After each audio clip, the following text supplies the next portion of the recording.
ખેડૂતો માટે અવિરતપણે કામ કરતું આવ્યું છે। અનેકવિધ કિસાનોની સમસ્યાઓ એ કિસાન સંઘે સરકારનું ધ્યાન દોરીને જરૂર પડે તો એ ખેડૂતોને એકત્રિત કરીને એમના હિતમાં હંમેશા નિર્ણયો રાજ્યમાં લીધા છે।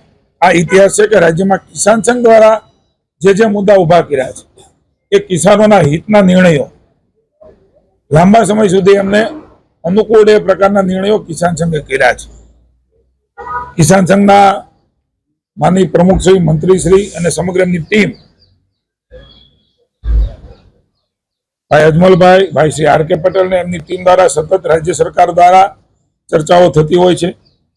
અગાઉ પણ એમના જે મુદ્દાઓ હતા એમની ચર્ચાઓ અમે કરી છે। રાજ્ય સરકાર દ્વારા જે કમિટી બની છે એ કમિટી દ્વારા એ હું હોઉં, માની ઋષિકેશભાઈ હોય, માની અર્જુનભાઈ હોય, એમની સાથે અગાઉ પણ બેઠકો કરી અમે કેટલાક મુદ્દા એ નક્કી પણ કર્યા હતા। માની મુખ્યમંત્રી શ્રી ભૂપેન્દ્રભાઈને પણ કિસાન સંઘ પણ અગાઉ મળેલું છે, અમે પણ મળેલા છીએ અને માની મુખ્યમંત્રી ભૂપેન્દ્રભાઈના દિશા નિર્દેશથી એમના ખેડૂત માટેના મહત્વના નિર્ણયો એ રાજ્ય સરકારે કર્યા છે ને ભવિષ્યમાં પણ કરવા જઈ રહી છે। વડીલોપાર્જિત મિલકતનો જે હમણાં નિર્ણય કર્યો છે એ કિસાન સંઘની રજૂઆત હતી। વર્ષોથી અટવાયેલો પ્રશ્ન એ કિસાન સંઘે ઉપાડ્યો ને એને સ્ટેમ્પ ડ્યુટીમાંથી એના વારસદારોની મુક્તિનો નિર્ણય પણ એ રાજ્યની ભૂપેન્દ્રભાઈની ભાજપની સરકારે લીધો છે। માની ભૂપેન્દ્રભાઈએ પણ અગાઉ વાત કરેલી છે। કિસાન સંઘની પણ ડિમાન્ડ હતી કે સુજલામ સુફલામ યોજનાની અંદર, સૌની યોજનાની અંદર જે પ્રકારે તળાવો ભરીને હરિયાળી ક્રાંતિ લાવવાનું કામ મોદી સાહેબે કર્યું અને જે પ્રકારે ડિમાન્ડો આવી, પાણીની અવેલેબિલિટી જેટલી હોય છે એ પ્રમાણમાં ખેડૂતોના ચેક ડેમો, તળાવો, મોટા ડેમો એ પણ ભર્યા છે। ત્યારે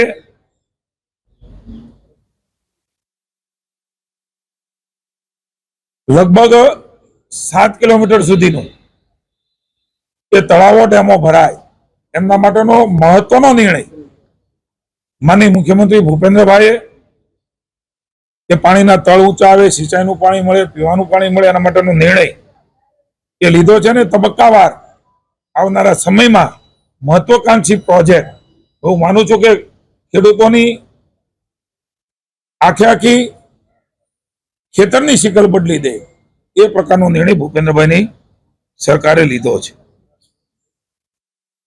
સૌની યોજના અને સુજલામ સુફલામ યોજનામાં મેં વાત કરી એમ એક મહત્વનું કચ્છની અંદર હાઈ કંટ્રોલ કેનાલને પણ આગળ વધારવા માટેનું રાજ્યની સરકારે આગામી સમયની અંદર